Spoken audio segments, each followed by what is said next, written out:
खोटाङको बुइपामा 100 fit अग्लो राजा यलम्बरको प्रतिमा बनाइएको छ।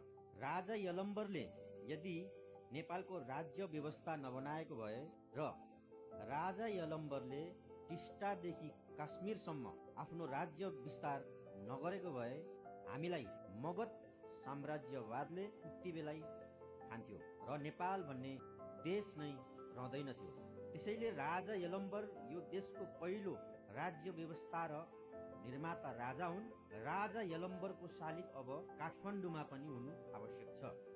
शाह वंशसँग मिलेर ब्राह्मण क्षेत्री इतिहासकारहरूले राजा यलम्बरलाई आफ्नो राजा स्वीकार गरेनन् र किराँतीहरूको साँचो इतिहास लेखिदिएनन्।